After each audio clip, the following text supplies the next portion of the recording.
Danny and the Dinosaur and Other Stories.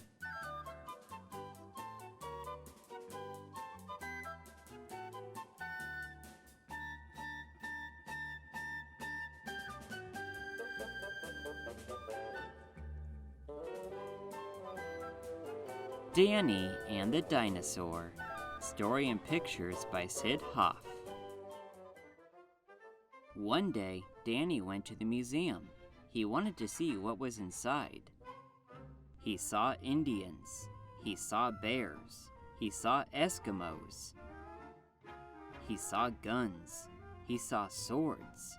And he saw dinosaurs. Danny loved dinosaurs. He wished he had one. "I'm sorry they are not real," said Danny. "It would be nice to play with a dinosaur." "And I think it would be nice to play with you," said a voice. "Can you?" said Danny. "Yes," said the dinosaur. "Oh, good," said Danny. "What can we do?" "I can take you for a ride," said the dinosaur. He put his head down so Danny could get on him. "Let's go," said Danny. A policeman stared at them. He had never seen a dinosaur stop for a red light. The dinosaur was so tall, Danny had to hold up the ropes for him. "Look out," said Danny. "Bow, bow," said a dog. "He thinks you are a car," said Danny. "Go away, dog. We are not a car." "I can make a noise like a car," said the dinosaur. "Honk, honk, honk." "What big rocks," said the dinosaur. "They are not rocks," said Danny. "They are buildings." "I love to climb," said the dinosaur. "Down, boy," said Danny. The dinosaur had to be very careful not to knock over houses or stores with his long tail. Some people were waiting for a bus. They rode on the dinosaur's tail instead. "All who want to cross the street may walk on my back," said the dinosaur. "It's very nice of you to help me with my bundles," said a lady. Danny and the dinosaur went all over town and had lots of fun. "It's good to take an hour or two off after 100 million years," said the dinosaur. They even looked at the ball game. "Hit the ball," said Danny. "Hit a home run," said the dinosaur. "I wish we had a boat," said Danny. "Who needs a boat? I can swim," said the dinosaur. Toot, toot, went the boats. Toot, toot, went Danny and the dinosaur. "Oh, what lovely green grass," said the dinosaur. "I haven't eaten any of that for a very long time." "Wait," said Danny. "See what it says." They both had ice cream instead. "Let's go to the zoo and see the animals," said Danny. Everybody came running to see the dinosaur. Nobody stayed to see the lions. Nobody stayed to see the elephants. Nobody stayed to see the monkeys. And nobody stayed to see the seals, giraffes, or hippos either. "Please go away so the animals will get looked at," said the zoo man. "Let's find my friends," said Danny. "Very well," said the dinosaur. "There they are," said Danny. "Why, it's Danny riding on a dinosaur," said a child. "Maybe he'll give us a ride." "May we have a ride?" asked the children. "I'd be delighted," said the dinosaur. "Hold on tight," said Danny. Around and around the block ran the dinosaur, faster and faster and faster. "This is better than a merry-go-round," the children said. The dinosaur was out of breath. "Teach him tricks," said the children. Danny taught the dinosaur how to shake hands. "Can you roll over on your back?" asked the children. "That's easy," said the dinosaur. "He's smart," said Danny, patting the dinosaur. Let's play hide and seek, said the children. How do you play it? said the dinosaur. We hide and you try to find us, said Danny. The dinosaur covered his eyes. All the children ran to hide. The dinosaur looked and looked, but he couldn't find the children. I give up, he said. Now it was the dinosaur's turn to hide. The children covered their eyes. The dinosaur hid behind a house. The children found him. He hid behind a sign. The children found him. He hid behind a big gas tank. The children found him. They found him again and again and again. I guess there's no place for me to hide, said the dinosaur. Let's make believe we can't find him, Danny said. Where can he be? Where, oh, where is that dinosaur? Where did he go? We give up, said the children. Here I am, said the dinosaur. The dinosaur wins, said the children. We couldn't find him. He fooled us. Hurrah for the dinosaur! The children cried. Hooray! Hooray! It got late and the other children left. Danny and the dinosaur were alone. Well, goodbye, Danny, said the dinosaur. Can't you come and stay with me? Said Danny. We could have fun. No, said the dinosaur. I've had a good time, the best I've had in 100 million years. But now I must get back to the museum. They need me there. Oh, said Danny. Well, goodbye. Danny watched until the long tail was out of sight. Then he went home alone. Oh well, thought Danny. We don't have room for a pet that size anyway, but we did have a wonderful day.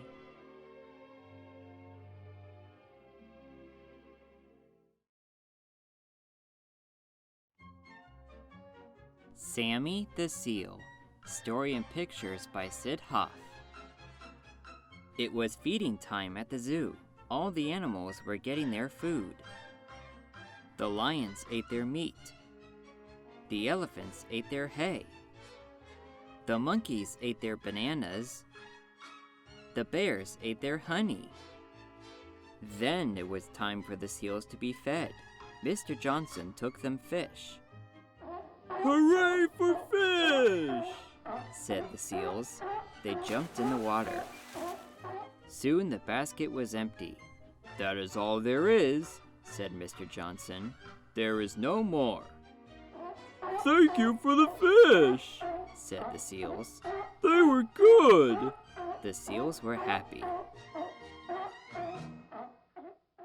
But one little seal was not happy. He sat by himself. He looked sad. What is wrong, Sammy? Said Mr. Johnson. I want to know what it is like outside the zoo, said the little seal. I want to go out and look around. All right, Sammy, said Mr. Johnson. You have been a good seal. You may go out and see. Goodbye, Sammy, said the other seals. Have a good time. Goodbye, said Sammy. Where are you going? Said the zebra. I am going out, said Sammy. Have fun, said the hippo.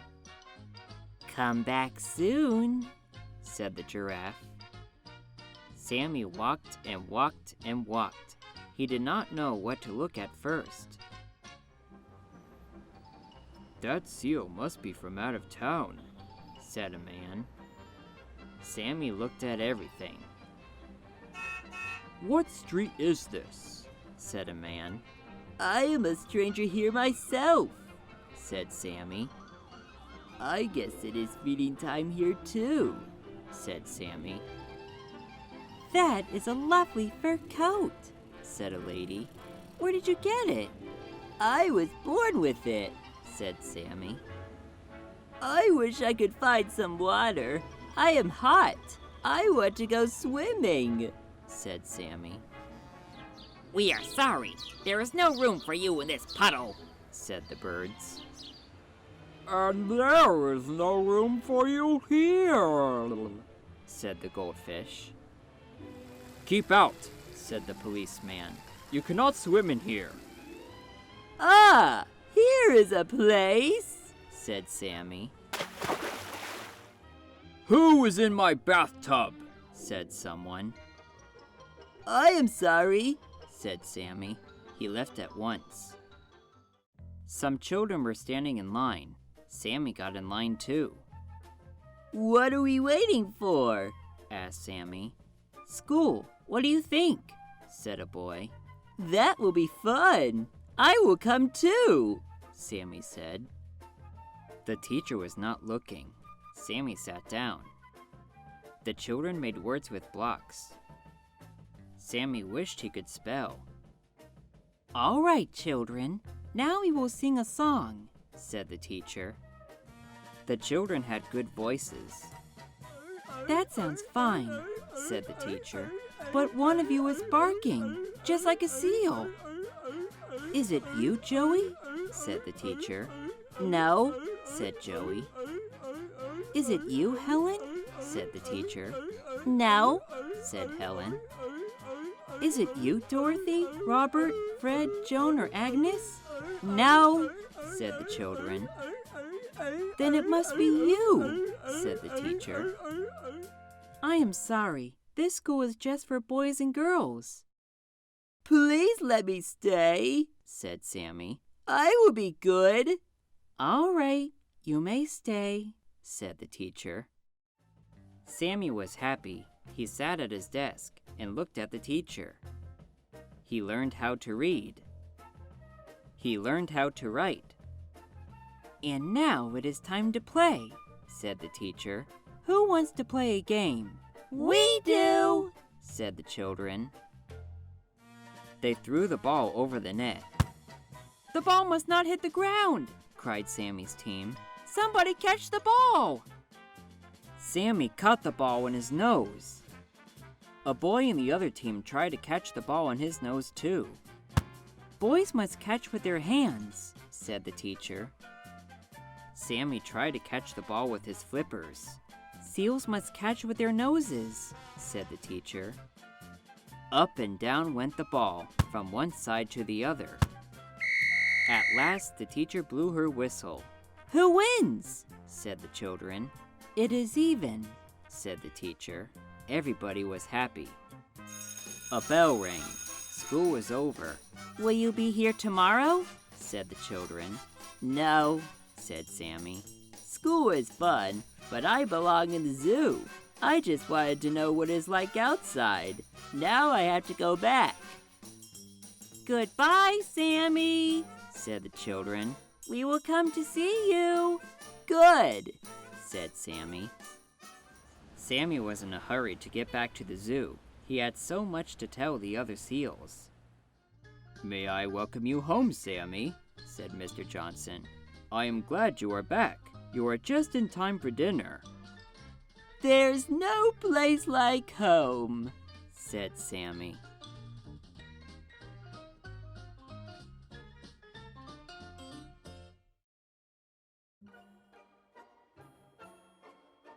Harry the Dirty Dog by Jean Zion.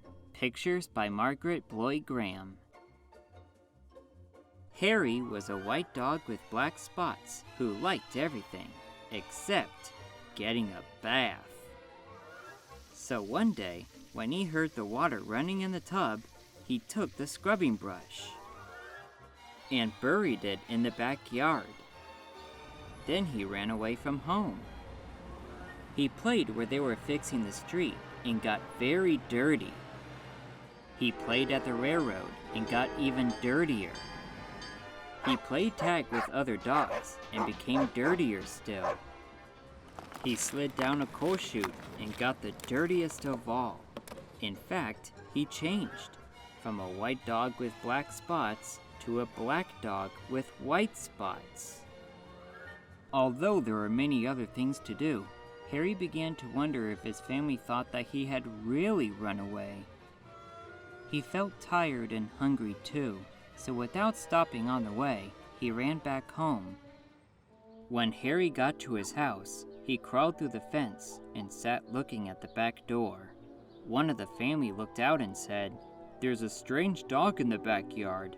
By the way, has anyone seen Harry?"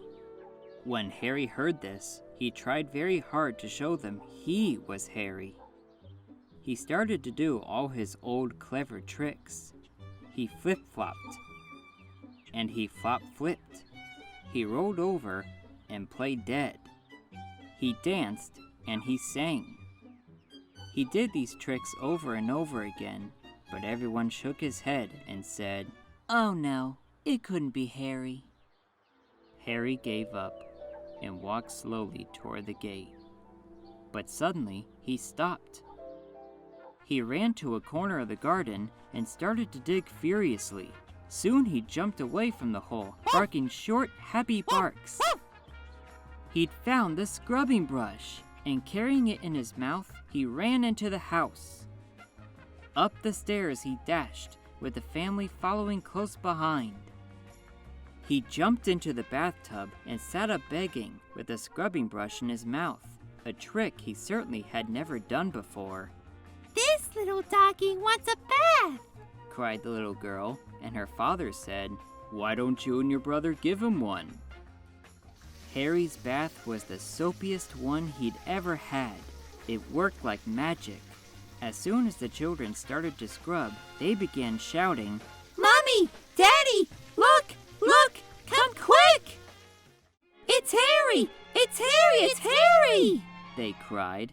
Harry wagged his tail and was very, very happy. His family combed and brushed him lovingly, and he became once again a white dog with black spots. It was wonderful to be home. After dinner, Harry fell asleep in his favorite place, happily dreaming of how much fun it had been getting dirty. He slept so soundly, he didn't even feel the scrubbing brush he'd hidden under his pillow.